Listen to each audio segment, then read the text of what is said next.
Hello, I wanted to start a new series for your children. I've read this book to many students that I've taught in the past and also to my own children. And I must tell you, every single student that I've read to, they've thoroughly enjoyed it. And it's called The Lion, the Witch, and the Wardrobe by C.S. Lewis. I'm going to be reading each chapter per video, and then after each video, your student would be able to do an activity. This student decided to draw one picture to represent chapter 1. And then what they'll do is they'll write a sentence below here. For example, if they are in kindergarten and they are not able to write yet, or they rather have you write it for them, what you can do is you can write it in pencil below their picture, a sentence that represents the picture that they've drawn, and then they can go ahead with their marker or their crayon and then trace over what you've written. And then for second graders and third and fourth graders who are able to write on their own, they can write several sentences that represent. So it'll be like a mini summary that they will be writing at the bottom. And then for students who are possibly fourth and fifth, sixth graders who really love to write or who are very capable of writing on their own, what they can do is draw one line going down this way. And then on the right side, they can draw a picture that represents the chapter. And then on the left side, they can write a full paragraph that represents the picture. When I've done this in the past with my students, they were so excited that they wanted to share the pictures with me and even their writings and read it to me. I would love to showcase your students' picture in my next videos. You're able to send me the finished pages of your students' chapter drawings or writings. I would really appreciate it so that other students can be encouraged by your students' work. And so I would showcase it in each of the videos before the beginning of the reading of the chapters. Thank you very much, and let's get started. Chapter 1, Lucy Looks into a Wardrobe. Once there were 4 children whose names were Peter, Susan, Edmund, and Lucy. This story is about something that happened to them when they were sent away from London during the war because of the air raids. They were sent to the house of an old professor who lived in the heart of the country, 10 miles from the nearest railway station and 2 miles from the nearest post office. He had no wife, and he lived in a very large house with a housekeeper called Mrs. McGready and 3 servants. Their names were Ivy, Margaret, and Betty, but they do not come into the story much. He himself was a very old man with shaggy white hair, which grew over most of his face as well as on his head, and they liked him almost at once. But on the first evening when he came out to meet them at the front door, he was so odd-looking that Lucy, who was the youngest, was a little afraid of him, and Edmund, who was the next youngest, wanted to laugh and had to keep on pretending he was blowing his nose to hide it. As soon as they had said good night to the professor and gone upstairs on the first night, the boys came into the girls' room and they all talked it over. "We've fallen on our feet and no mistake," said Peter. "This is going to be perfectly splendid. That old chap will let us do anything we like." "I think he's an old dear," said Susan. "Oh, come off it," said Edmund, who was tired and pretending not to be tired, which always made him bad-tempered. "Don't go on talking like that." "Like what?" said Susan. "And anyway, it's time you were in bed." "Trying to talk like mother," said Edmund. "And who are you to say when I'm to go to bed? Go to bed yourself." "Hadn't we all better go to bed?" said Lucy. "There's sure to be a row if we're heard talking here." "No, there won't," said Peter. "I tell you this is a sort of house where no one's going to mind what we do. Anyway, they won't hear us. It's about 10 minutes walk from here down to that dining room and any amount of stairs and passages in between." "What's that noise?" said Lucy suddenly. It was a far larger house than she had ever been in before, and the thought of all those long passages and rows of doors leading into an empty rooms was beginning to make her feel a little creepy. "It's only a bird, silly," said Edmund. "It's an owl," said Peter. "This is going to be a wonderful place for birds. I shall go to bed now. I say, let's go and explore tomorrow. You might find anything in a place like this. Did you see those mountains as we came along? In the woods, there might be eagles. There might be stags. There'll be hawks. Badgers, said Lucy. Snakes, said Edmund. Foxes, said Susan. But when next morning came, there was steady rain falling so thick that when you looked out of the window, you could see neither the mountains, nor the woods, nor even the stream in the garden. Of course it would be raining, said Edmund. They had just finished breakfast with the professor and were upstairs in the room he had set apart for them. A long, low room with 2 windows looking out in one direction and 2 in another. Do stop grumbling, Ed, said Susan.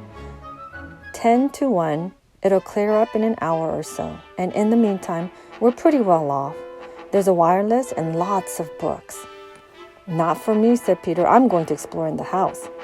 Everyone agreed to this, and that was how the adventures began. It was a sort of house that you never seemed to come to the end of, and it was full of unexpected places.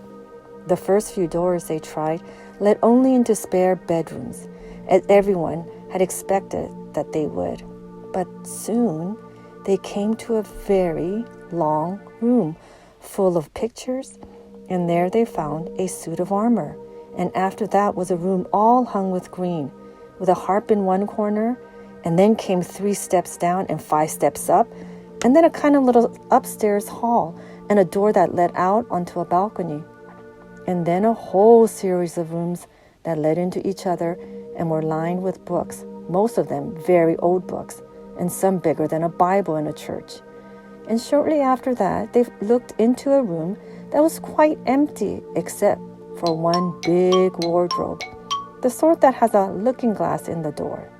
There was nothing else in the room at all except a dead blue bottle on a windowsill. Nothing there, said Peter, and they all trooped out again, all except Lucy. She stayed behind because she thought it would be worthwhile trying the door of the wardrobe, even though she felt almost sure that it would be locked. To her surprise, it opened quite easily, and 2 mothballs dropped out. Looking into the inside, she saw several coats hanging up, mostly long fur coats. There was nothing Lucy liked so much as the smell and feel of fur. She immediately stepped into the wardrobe and got in among the coats and rubbed her face against them, leaving the door open, of course, because she knew that it is very foolish to shut oneself into any wardrobe. Soon she went further in and found that there was a second row of coats hanging up behind the first one.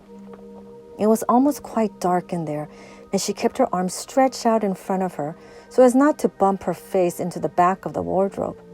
She took a step further in, then 2 or 3 steps, always expecting to feel woodwork against the tips of her fingers, but she could not feel it.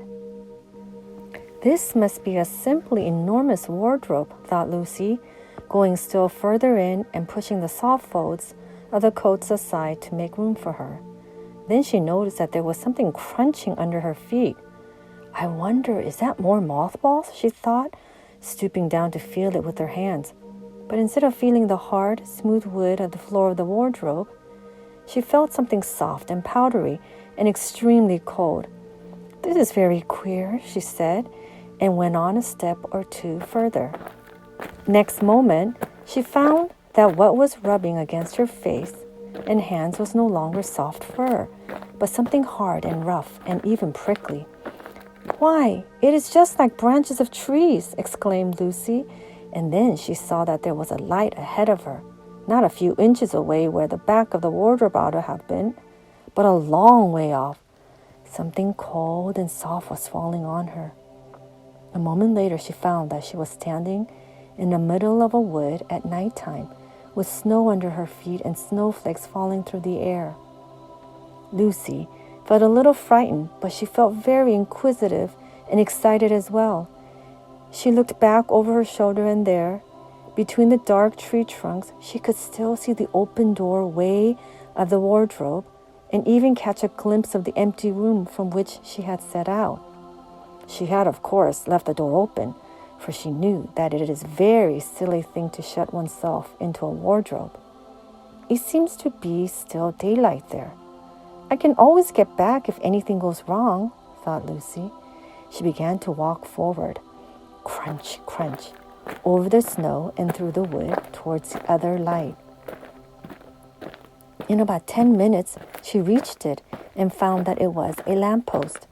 As she stood looking at it, wondering why there was a lamppost in the middle of a wood, and wondering what to do next, she heard a pitter-patter of feet coming towards her. And soon after that, a very strange person stepped out from among the trees into the light of the lamppost. He was only a little taller than Lucy herself, and he carried over his head an umbrella, white with snow. From the waist upwards, he was like a man, but his legs were shaped like a goat's. The hair on them was glossy black, and instead of feet, he had goat's hoofs. He also had a tail, but Lucy did not notice this at first because it was neatly caught up over the arm that held the umbrella so as to keep it from trailing in the snow. He had a red woolen muffler around his neck, and his skin was rather reddish too. He had a strange but pleasant little face with a short pointed beard and curly hair. And out of the hair there stuck 2 horns, one on each side of his forehead. One of his hands, as I have said, held the umbrella. In the other arm he carried several brown paper parcels. What with the parcels and the snow, it looked just as if he had been doing his Christmas shopping. He was a fawn, and when he saw Lucy, he gave such a start of surprise that he dropped all his parcels. "Goodness gracious me!" exclaimed the fawn.